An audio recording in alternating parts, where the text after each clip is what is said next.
정명석이 쓴 이 세미골 이야기라는 책에 이런 내용이 나옵니다. 뉴욕에 살고 있던 한 이 코미디언이 죽기 전에 이런 유언을 남겼습니다. 내가 죽으면 내 시신을 해부 실험용으로 기증하겠습니다. 특별히 하버드 대학으로 보내주시기를 바랍니다. 이것이 부모님의 소원을 들어주는 유일한 길이기 때문입니다. 부모님의 평생 소원은 내가 하버드 대학에 들어가는 것이었는데, 내가 하버드 대학에 들어가는 방법은 이 길밖에 없습니다 라고 이야기했습니다. 이 사람은 가쁜 숨을 몰아쉬면서 죽음은 역시 고통스럽다라는 말을 남기고 세상을 떠나게 됩니다. 죽음이라는 것은 웃을 수 있는 일이 아닙니다.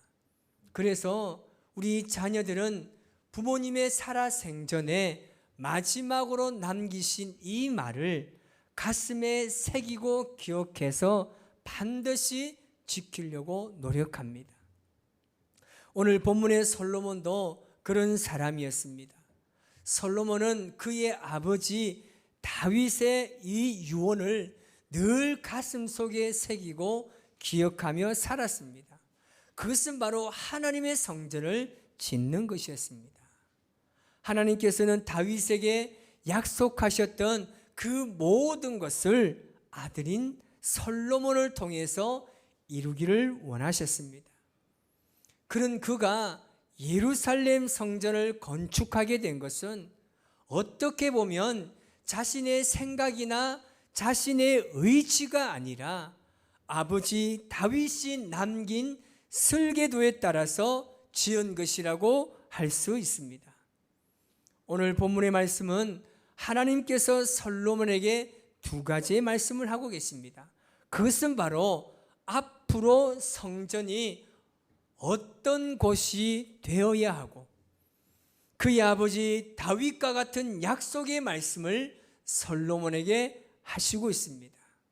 오늘 이 말씀은 솔로몬뿐만 아니라 오늘 우리에게 주시는 말씀을 기억하고 우리의 삶에 소중한 결단이 있기를 주님의 이름으로 축복합니다.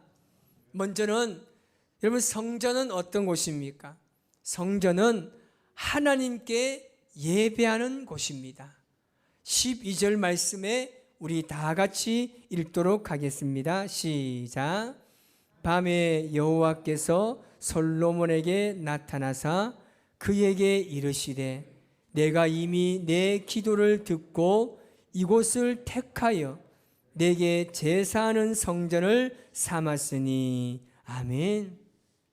하나님께서는 솔로몬의 기도를 들으시고 솔로몬에게 나타나십니다. 여러분, 하나님께서 솔로몬에게 나타났다는 말은 뭐냐면 그에게 보이셨다는 겁니다. 그런데 하나님께서 솔로몬에게 나타나 보이신 것은 이번이 처음이 아닙니다. 열왕기상 3장 5절에 이렇게 말씀합니다. 시작. 기브온에서 밤에 여호와께서 솔로몬의 꿈에 나타나시니라. 하나님이 이르시되 내가 내게 무엇을 줄고 너는 구하라. 아멘.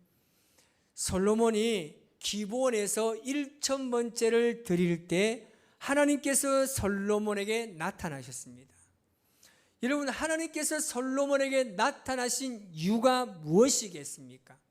그것은 그에게 계시할 말씀과 약속의 말씀을 주기 위해서 나타나신 것입니다.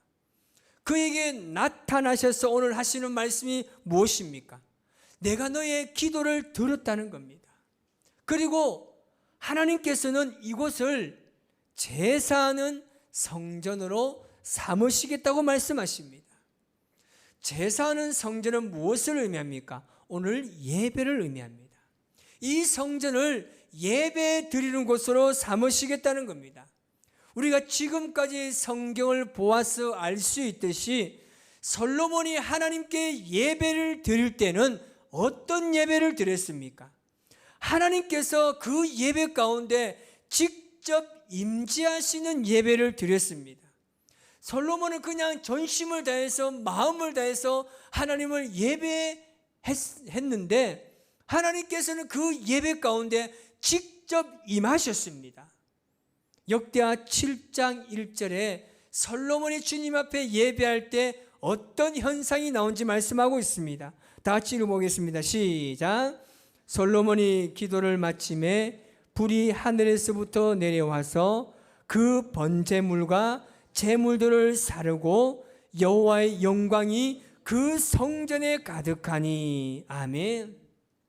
솔로몬이 성전을 다 건축하고 하나님께 성전 봉헌 예배를 드리게 됩니다. 그때 하나님의 임재가 어떻게 나타났습니까? 불로 임하셨다는 겁니다. 우리가 신약 성경에 초대교회가 세워지기 전에 오순절 마가의 다락방에서 기도하던 120명의 사람에게 하나님의 성령이 직접 임재해 주셨습니다. 이것을 보면 알 수 있듯이 우리가 예배를 드릴 때 진실된 마음으로 예배하고 우리의 마음과 뜻과 정성을 다해서 예배할 때 하나님께서는 그냥 지켜보고 계신 분이 아니라는 사실입니다. 하나님께서는 직접 예배 자리에 임재하십니다. 오늘 이 시간 우리가 예배할 때 하나님께서 이곳에 직접 임재하실 줄 믿습니다. 우리의 예배를 받으시는 분입니다. 그렇다면 오늘 우리가 드리는 이 예배 가운데 하나님의 임재와 영광을 우리가 어떻게 경험하고 알 수 있습니까? 여러분, 하나님의 임재로 나타나는 현상은요, 하나님께서 주시는 감동이 있습니다. 하나님의 은혜가 임합니다. 성령의 능력으로 우리 가슴이 뜨거워지고 어떤 문제 앞에 담대해지게 되는 것입니다. 그리고 하나님께서 나와 함께 하신다는 확신을 가지게 되는 것입니다. 여러분, 하나님의 임재가 있는 곳에 변화가 있습니다. 새로움이 있습니다. 오늘 우리가 이 예배 가운데 주님 앞에 전심으로 나아간다면 반드시 여러분 한 사람 한 사람을 주님께서 만져주실 것입니다. 그와 반대로 하나님의 임재가 없는 예배는 어떤 예배입니까? 예배에 대해서요, 간절함이 없습니다. 찬송도 부르지 않아요. 가슴은 늘 미지근합니다. 여러분, 예배를 그렇게 드려서는 안 됩니다. 체면을 채우기 위한 예배를 드리지 마시기 바랍니다. 하나님의 임재를 경험하지 않고 내가 성전을 떠나지 않겠노라는 결단을 가지시기를 주님의 이름으로 축복합니다. 하나님의 임재는요, 어떤 특별한 사람에게 주어지는 전유물이 아닙니다. 오늘 예배를 드리는 이곳에 모든 그리스도인들에게 허락된 보편적인 은혜입니다. 그 은혜를 사모하시기 바랍니다. 그 예배를 주님 앞에 올려드리시기를 바랍니다. 그러면 반드시 하나님께서 우리를 만져주실 것입니다. 우리 고백하며 나아갑시다. 성령 하나님 나를 만지소서. 상하고 깨어져 지친 나를 새롭게 하소서. 성령의 바람 시들은 내어 살리소. 우리 간절하게 주님을 고백합니다.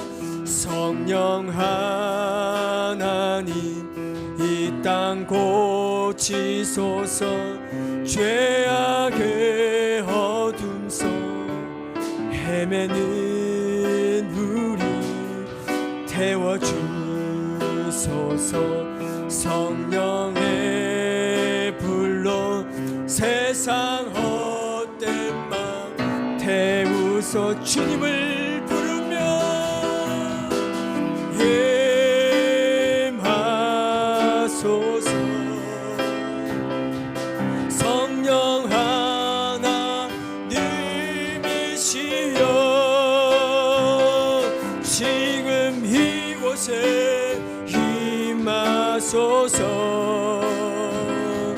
바람처럼 불처럼 성령이여 임하소서.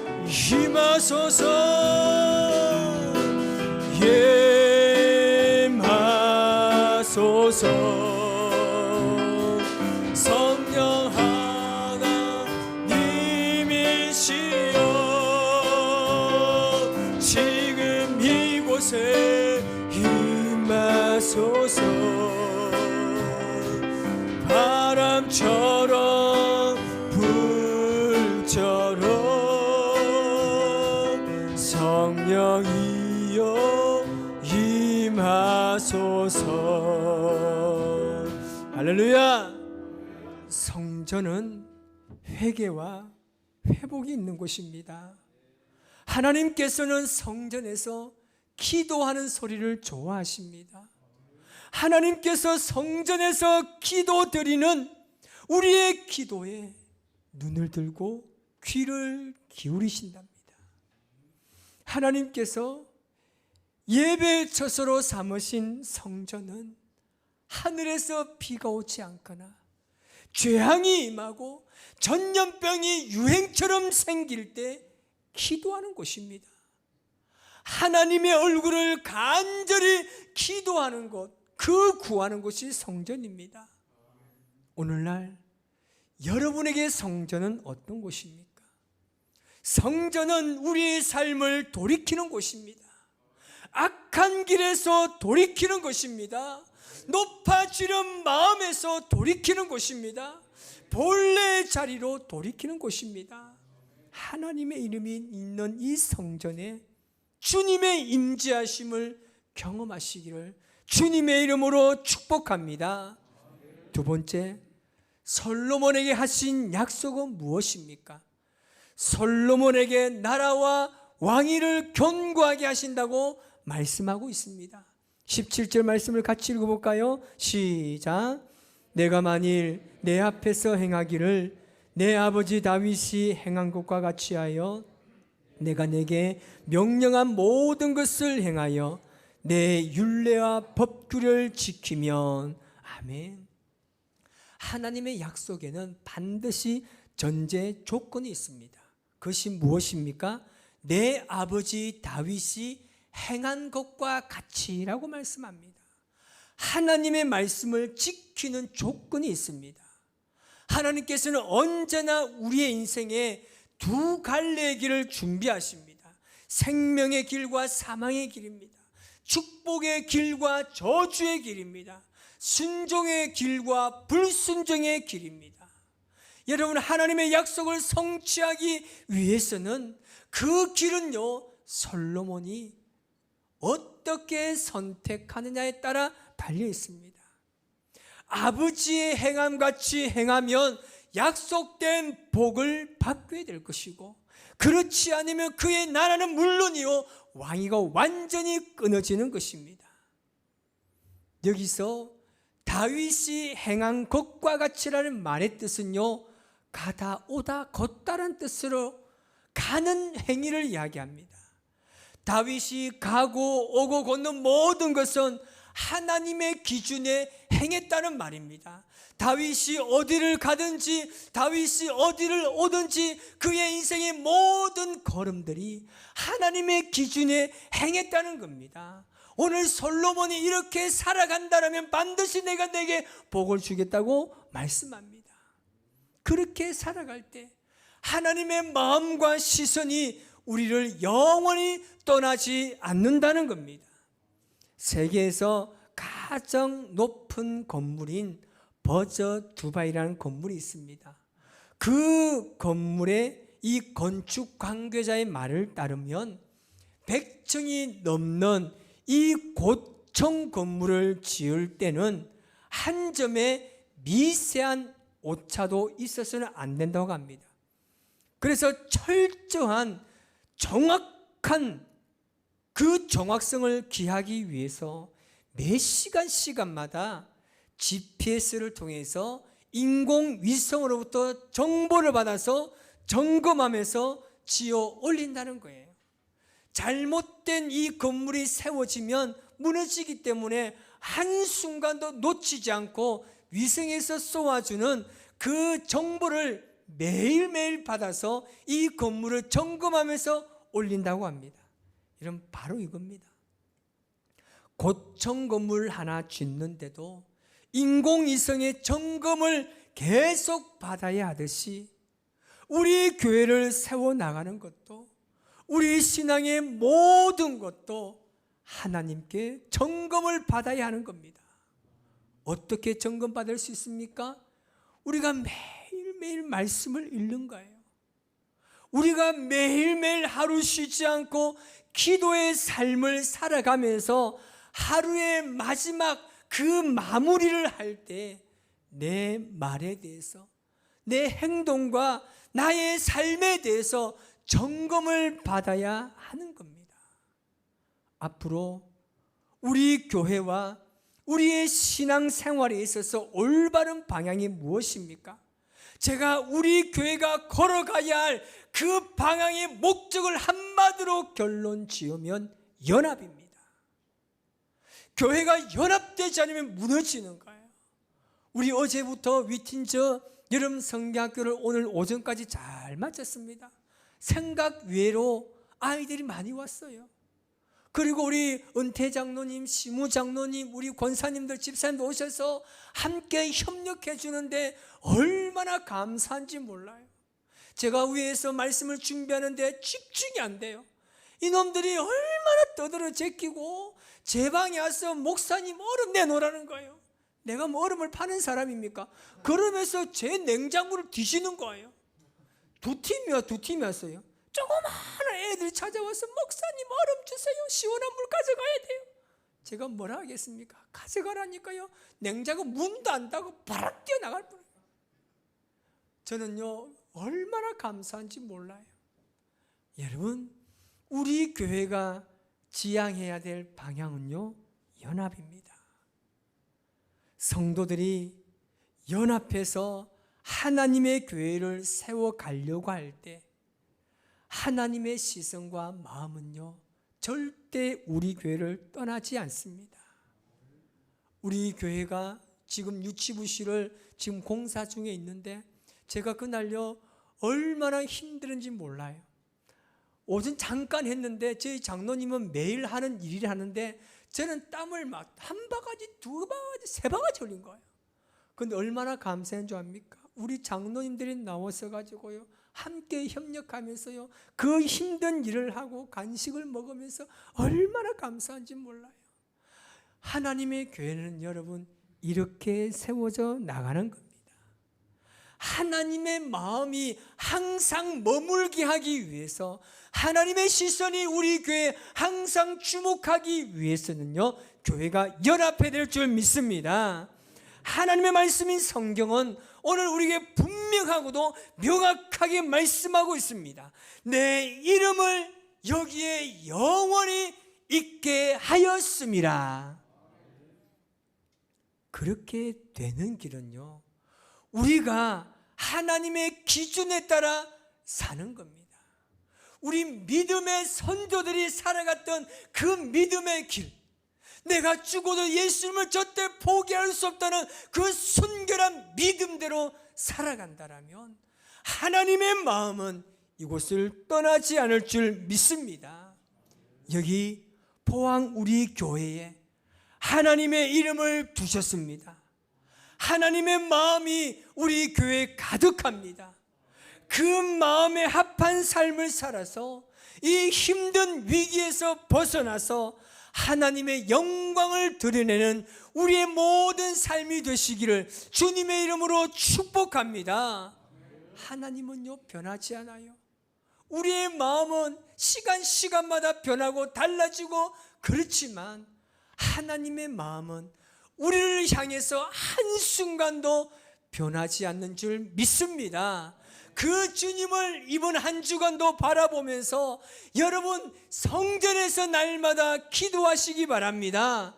날마다 성전에서 예배하시기 바랍니다. 그래서 우리 모두가 하나님의 자녀다운 삶을 살아서 우리를 통해서 하나님의 영광을 드러내는 복된 삶을 살아가는 저와 여러분의 삶이 되시기를 주님의 이름으로 축복합니다. 기도하겠습니다.